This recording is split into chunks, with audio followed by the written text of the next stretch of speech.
महायोगी उपाध्याय श्री गुप्ती सागर जी गुरुदेव के प्रवचन और लेटेस्ट धार्मिक भजन व कार्यक्रम निशुल्क देखने व सुनने के लिए हमारे YouTube चैनल गुप्ती धाम को आज ही सब्सक्राइब करें और सबसे पहले देखने के लिए बेल आइकन पर क्लिक जरूर करें। नमः सिद्धेभ्यः ओम नमः सिद्धेभ्यः ओम नमः सिद्धेभ्यः जयति जगद्वीरः शुद्ध भावास्तमारः त्रिभुवन जन पूज्या पूर्ण बोधैक्य राज्यः नत विजिद समाजः प्रास्त जन्म ध्रुवीजः समश्रुति निवासः केवल श्रीनिवासः। जय बोलिए विश्वबंद भगवान महावीर स्वामी की संत श्रोमणी आचार्य गुरुवर विद्यासागर मुनिराज की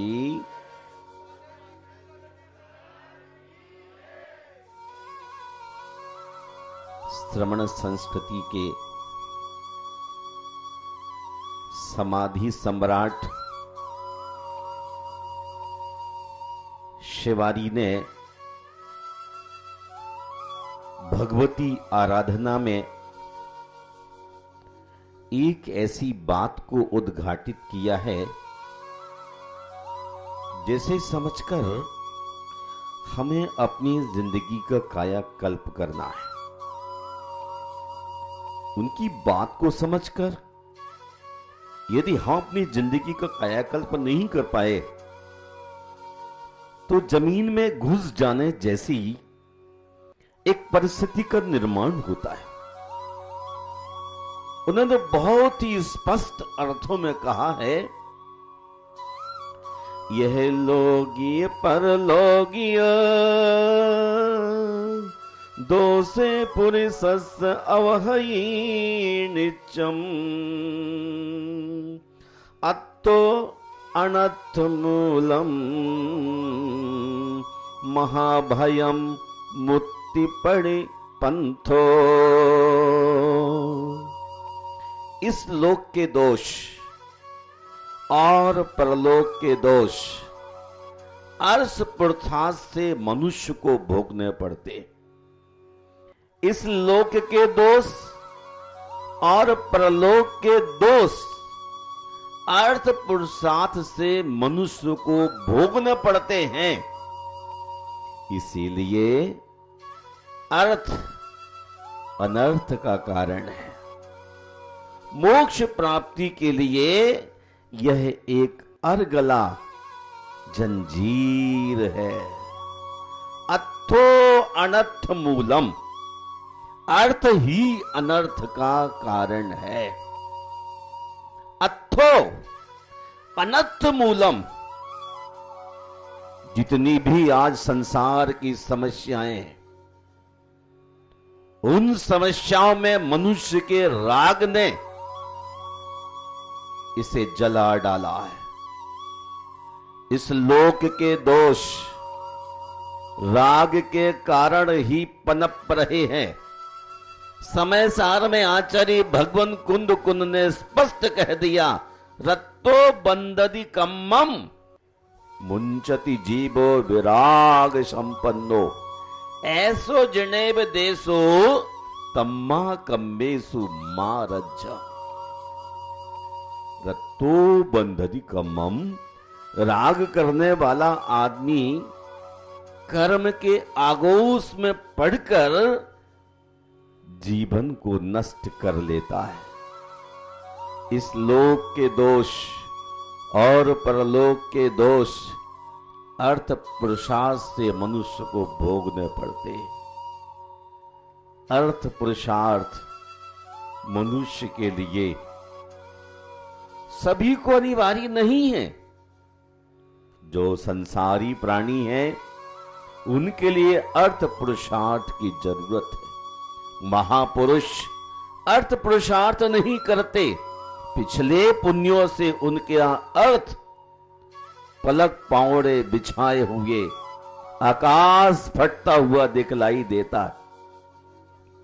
चक्रवर्ती, अर्ध चक्रवर्ती, कामदेव, तीर्थंकर, इनका पूर्व नियोग है, लेकिन आप पुरुषार्थ करते हैं, और जब पुरुषार्थ करते हैं तो नीति न्याय का विस्मरण करके अनीति अन्याय के पथ पर चल पड़ते हैं। अंधाधुंध धन कमाने में अग्रणी हो जाते हैं। धन कमाओ पर अंधा होके नहीं, विवेक के साथ यदि कोई धन का अर्जय करता है तो वह इंसान अपने द्रव्य के माध्यम से अपना आगामी भी सुधार पाता है। वरना अथो अनथ मूलम, धन ही अर्गला बन जाएगा, गले की फांसी बन जाएगी। एहसास देखा जा रहा है, जब आदमी के पास दुपहिया साइकिल होती है तो उसकी मस्ती का, फकीरी का अलग अंदाज होता है, लेकिन जब उसके पास 4 पहिए वाली गाड़ी आ जाती है तो लोगों को दिखाने को तो अलबत्ता ठीक लगता है, लेकिन थोड़ी फिक्र बढ़ जाती है। पेट्रोल के दाम तो रोज ही बढ़े जा रहे हैं। कुछ भी कहो, पत्नी के लिए खुश करने के लिए 4 पहिए वाली गाड़ी है, लेकिन परमात्मा की कसम भीतर से आप कहते, सच कहता हूं, थोड़ी चिंता बढ़ गई। कल दोपहिया साइकिल पर कोई खर्चा नहीं था, लेकिन 4 पहिए की बड़ी गाड़ी जब से खड़ी की है, और वो 2.5 करोड़ की गाड़ी जब से और एक और आ गई, तब से तो खड़े खड़े ही खर्चा बढ़ता जा रहा है। इसकी जरूरत तो नहीं थी, लेकिन मन से आवाज उठी कि औरों के सामने थोड़ा मैं अपने आप को प्रस्तुत कर सकूं। अच्छी प्रस्तुति करने के चक्कर में उसने अंधाधुंध काम करना शुरू कर दिया। 10 वैकालिक में 28 प्रकार के व्यापार जैनों को वर्जित थे, जिसमें बड़ी मात्रा में हिंसा होती थी, लेकिन आज हर आदमी के लिए पैसा ही भगवान हो गया है। पैसे के अलावा उस व्यक्ति को कुछ भी दिखलाई ही नहीं पड़ रहा है। टका धर्मास्तक कर्म, टका ही परमं पदम, यस गृहे टका नास्ते, हा टका टक टकायते। टका अर्थात पैसा ही धर्म है। टका धर्मास्तका कर्मा, पैसा ही धर्म है, पैसा ही कर्म है, और पैसा ही परम पद है।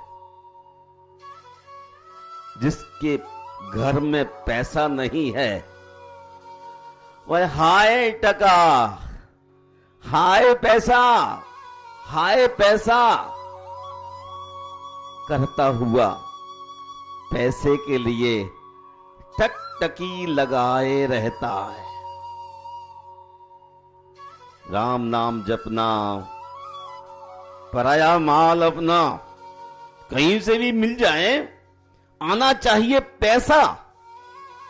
लेकिन आप समझिए, बारिश के दिनों में जब नदी के अंदर विपुल मात्रा में जल होता है तो कैसा होता है? सारे शहर की गंदगी, नालियां, मल मूत्र एकत्रित करते हुए विशाल जल समूह, लेकिन मलिन, उज्जवल नहीं। सारे नगर की गंदगी, इसलिए मुनिराज उस गंदे जल से पैर रखते हुए निकलते नहीं हैं। उसमें हिंसा ही हिंसा है, पाप ही पाप है। जमीन प्रासुक हो तभी डग भरेंगे, अन्यथा रिवर्स पीछे की ओर आ जाएंगे। पैसा ही आपको धर्म है। पैसा ही आपको कर्म है, पैसा ही परम पद है। जिसके घर में पैसा नहीं, भाई हाय पैसा, हाय टका करता हुआ पैसे के लिए टकटकी लगाए। गोधा साहब कहते हैं कि समुद्रभद्र स्वामी ने कहा कि तुम एक पैसा दोगे। वो क्या बात है, आपको तो याद है ना, तुम एक पैसा दोगे वो 10 लाख देगा, और इसी भाव से आप दे भी देते। लेकिन ये गलत नहीं है। बच्चे के लिए रिटर्न गिफ्ट भी बहुत जरूरत है। सारा जमाना ही लालची है, और हमारे प्रभु तो ऐसे दानी हैं, आप कुछ भी नहीं लाओगे तो भी आपके लिए कुछ ना कुछ जरूर मिलेगा। कितना भी निकृष्ट आदमी हो, कितना भी लोभी हो, किसी भी किस्म का हो, लेकिन जो एक बार निर्ग्रंथ बीतराग भगवान के चरणों में अपनी हाजिरी लगाता है, मस्तक झुकाता है, उसके प्राचीन कालीन कर्म भी विसर्जित हो जाते हैं। धर्म स्नेह बंधुओं, मैं आज आपसे कहना चाहता हूं, सुबह से लेकर शाम तक आपकी जिंदगी में अर्थ पुरुषार्थ की महत्ता है। हर आदमी यह सोचता है आजकल धन ही धर्म हो गया है, धन ही धर्म हो गया है। श्री महावीर जी जाएंगे तो किस लिए जाएंगे?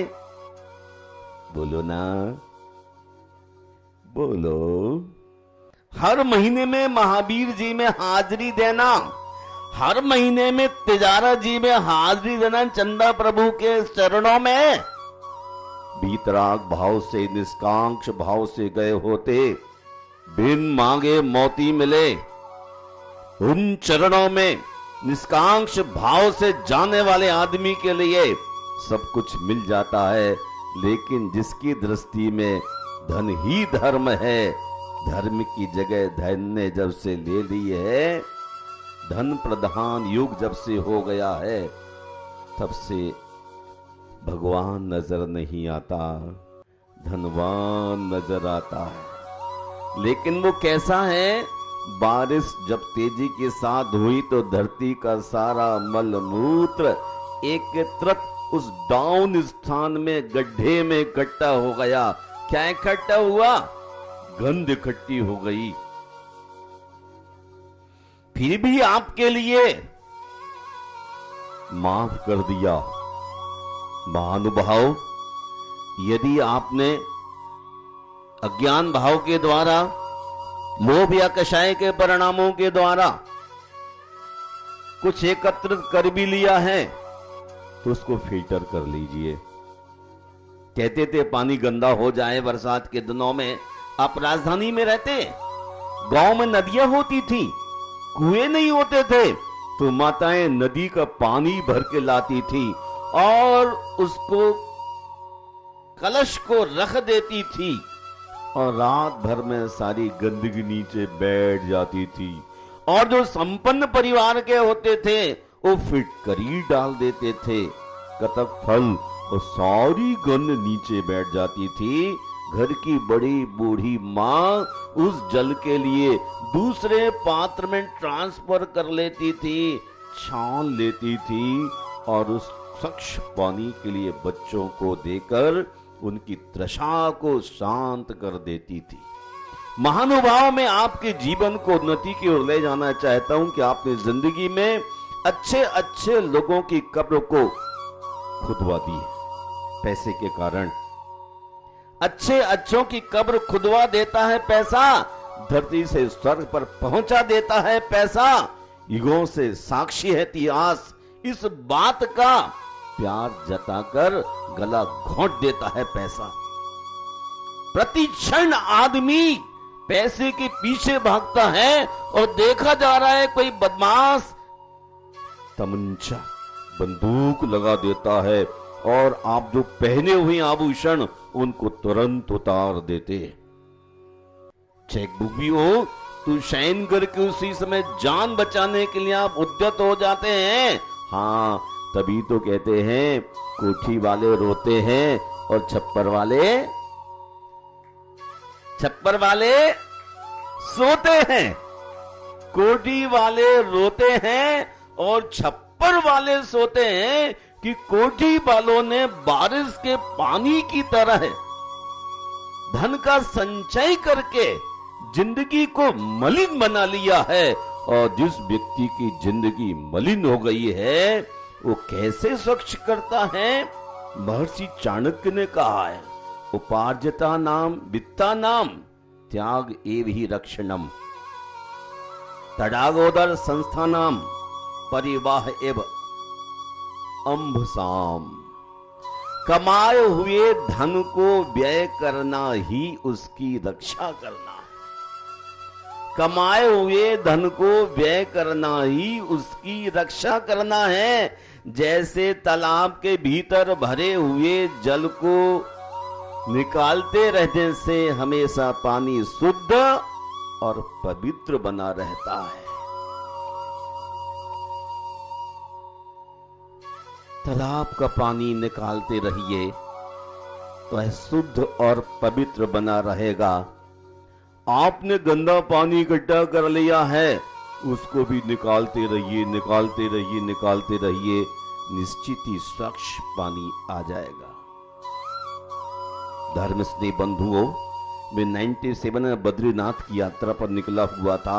वहां एक प्रयाग था, रुद्रप्रयाग, और वह नदी की दो धार, एक नदी से पूरा गंदा पानी आ रहा है और दूसरा उज्जवल पानी आ रहा है। और जब दोनों पानी मिलने लग जाते हैं तो मैलापन चुप जाता है, उजलापन निखर करके आता है। समल विमल दो धार हैं, दोनों चल रही हैं और दोनों के संयोग से मलिनपना शुद्ध हो गया। जो व्यक्ति अपने द्रव्य का उपयोग आज समझ करके कर लेता है, उत्तम पात्रों में लगा देता है, मंदिर निर्माण में लगाता है, स्वास्थ्य के लिए आयुर्वेद में खर्च करता है, पूर्ण आयु वाले होने का सौभाग्य उसी व्यक्ति को मिल सकता है। अन्यथा उदीर्ण होकर के वह संसार में पतित होने लग जाता है।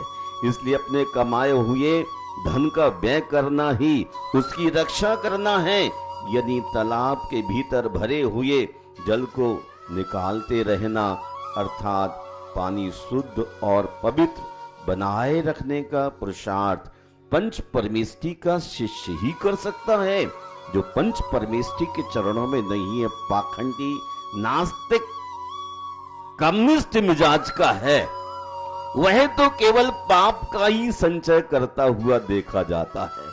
उसके लिए जिंदगी में कुछ भी नहीं मिल सकता है।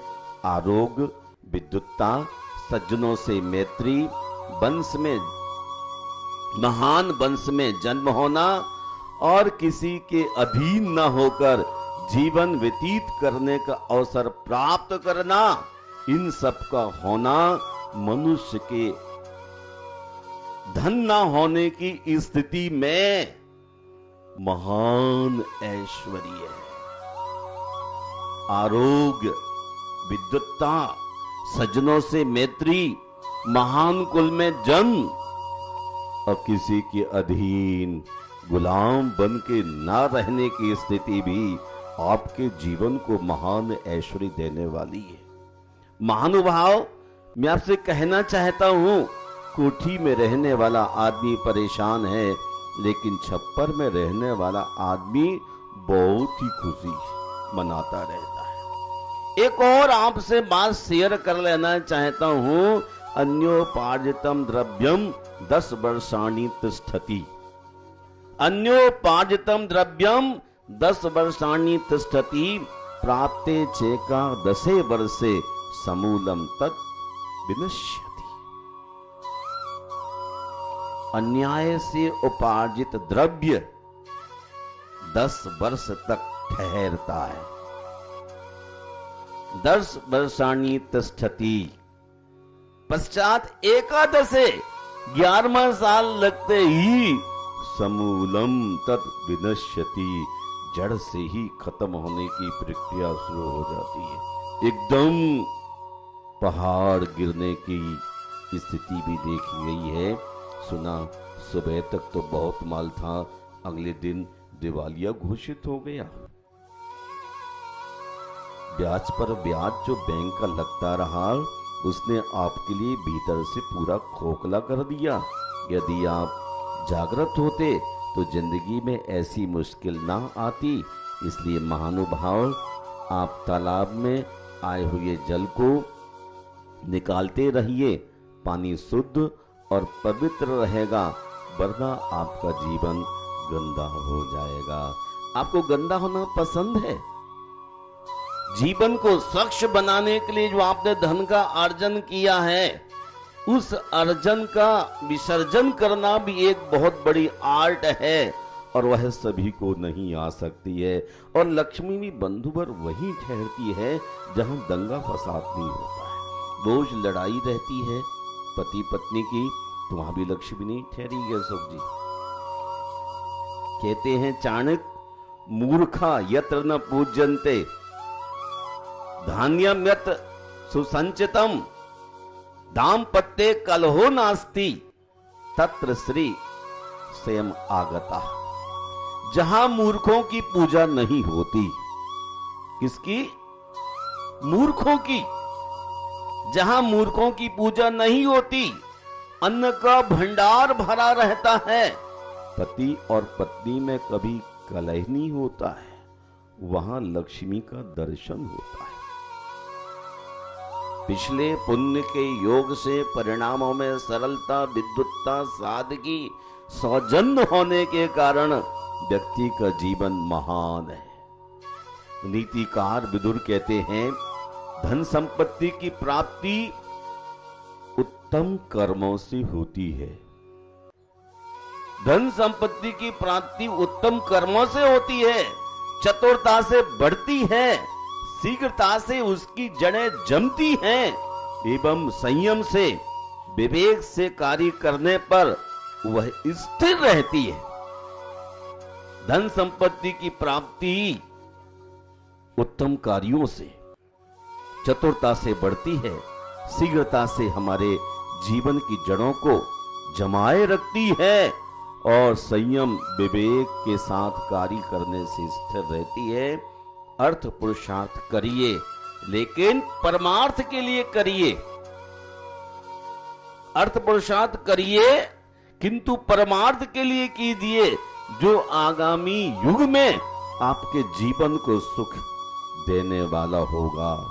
आगामी काल में दुखों के प्रतिकार को जानने वाला, वर्तमान काल में दृढ़ निश्चय वाला, और भूतकाल में अवशिष्ट कार्य को जानने वाला मनुष्य अर्थों से अर्थात विमुक्त नहीं होता। इसलिए धन धान्यादि से भरा रहने के लिए मनुष्य को संयम के पथ पर चलने की जरूरत है। आगामी कल में पार्श प्रभु का मोक्ष एक बहुत ही अद्भुत क्षण उपस्थित हो रहा। सब कुछ छोड़ दिया था और इसलिए वो इतने महान बन गए। आप अपने जीवन को श्रेष्ठ बनाने के लिए जो यहां पर मेडिकल चैरिटी प्रारंभ कर रहे हैं, कोरोना की तीसरी लहर से बचने और बचाने के लिए, सहधर्मी का यही कर्तव्य होता है कि कोई व्यक्ति पीड़ित है तो उसके कष्ट को दूर करना। तो यहां के जैन श्रावकों ने इस प्रकार का बीड़ा उठाने का संकल्प किया है कि दूर दराज के लोग भी कोरोना वायरस से यदि ग्रसित होते हैं तो हम संकट हरण परिवार के लोग उनके संकट को दूर करने की कसम खाते हैं और निष्कांक्ष भाव से उनके लिए औषधि प्रदान करेंगे। इसलिए आपने तालाब की तरह जो संग्रह कर लिया है उसका सदुपयोग करके अपने जीवन को श्रेष्ठ बनाइए। यही गुरुओं का आदेश और उपदेश है। जो उपदेश को भी आदेश समझ लेता है उसका जीवन धन्य होता है। शेष कंकर पत्थर गले लगाए, तुझे क्या हो गया है? मुझे नहीं मालूम तुझे क्या हो गया। बावले पनों की तरह कंकर पत्थर गले लगाए और ये मौलिक जीवन मिट्टी में गमाए। ये पूर्व वक्ता बहुत ही अच्छी अच्छी बातें आपके लिए कह गए हैं। सोना चांदी महल अटारी कुछ भी साथ न जाए। मकड़ी सरी का बैठकर बुनता तू अपना अरे जालिया। ताने बाने जिंदगी के बुने जा रहा है और कितनी भी आप कुछ भी कोशिश कर लीजिए, कंकर पत्थर गले लगाए, हीरा को ठुकराए, तुझे क्या हो गया? मुझे सचमुच लगता है कि आपको पश्चिम की हवा लग गई। हमारे देश के प्रधानमंत्री तो मनुष्य की कीमत समझते हैं, लेकिन अमेरिका के प्रधानमंत्री आदमी की कीमत ना समझ करके पैसे की कीमत समझते हैं। इसलिए कोरोना काल में उन्होंने काम बंद करने को भी गाइड नहीं किया। लेकिन भारत में कहते नहीं, मनुष्य है तो सब चीजें हो सकती हैं। आप इस महत्व को समझिए, वेद विज्ञान करिए कि भारत का रहने वाला हर आदमी इसको जानता है कि श्री सलामत बगड़ी हजार आदमी है तो और चीज काम आएगी, और आदमी नहीं तो क्या करेगा। इसलिए आप आने वाले कल में औषधि दान के लिए रात में अपने परिवार में विचार विमर्श कर डालिए और दिल खोल करके उन लोगों का सहयोग करने के लिए 1 2 3 4 कदम चलिए जिन्हें औषध की आवश्यकता है। संध्या एक भरतपुर से आदमी अपने परिवार को लेके आया। गोधा जी, बहुत ही कमाल की बात है, कहते रोज पार्षद भगवान की शांति धारा देखता हूँ, और एक दिन शांति धारा भी कराए थे। मेरे पिताजी को तो अनेक प्रकार की बीमारियां लगी, किडनी भी, हार्ट भी, क्या क्या सुना रहे थे। मैं तो सुन सुन के आंख बंद कर ली, जैसे धरती पर नरक उतर आया हो। इतनी बीमारियां लगी हुई थी। मैंने कभी कोई औषध दान किया है जीवन में? औषध दान तो नहीं कर पाया। पिताजी ने दिया कभी, उन्होंने भी ऐसी कोई कभी भाव नहीं जगाई, कोशिश नहीं की। मैंने कहा अब शेष जिंदगी रही, अब थोड़ी सी जिंदगी में उत्तम पात्रों के लिए ही, मुनि आरिकाओं के लिए ही, वो कोई एलोपैथी दवाई नहीं खाते। किसी को जुकाम हो जाए वो काली बना के दे आना, ये भी औषध दान है। आपकी कैंसर जैसी बीमारी भी दूर हो जाएगी। सच्चे मन के साथ, सच्ची भावना के साथ नीति न्याय के द्रव्य को लगाना। अनीति अन्याय के द्रव्य से बादाम और पिस्ते की पेटी ले जाने के बाद भी कारगर सिद्ध नहीं होगी। इसलिए बहुत ही उत्तम भाव रखिए और आज विचारी कर लीजिए, यदि आपने औषध दान किया तो आप स्वस्थ रहेंगे। लाखों लोगों के बीच भी आपके चेहरे पर चमक होगी, मुस्कुराहट होगी। इसलिए आज विचार कीजिए और कल आप खुल करके अपने भावों को रखिए और भगवान पार्श्वनाथ के यहाँ संकल्पित होइए कि शेष जीवन में दुखियों के दुख दूर करने का संकल्प इस क्षेत्र के लोग उठाते हैं, उठाने की भावना रखते हैं।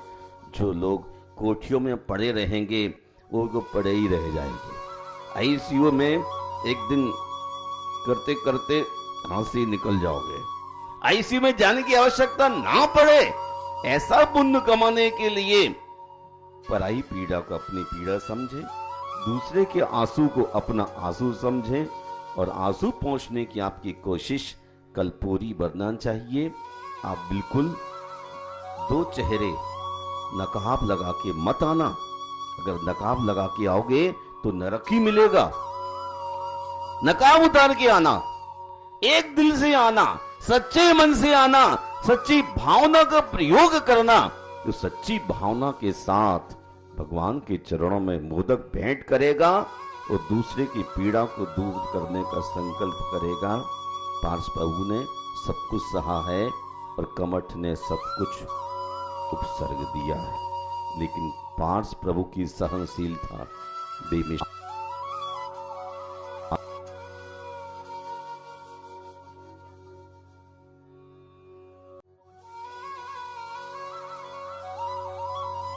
और परलोक के दोष अर्थ पुरुषार्थ से मनुष्य को भोगने पड़ते हैं, इसलिए अर्थ अनर्थ का कारण है।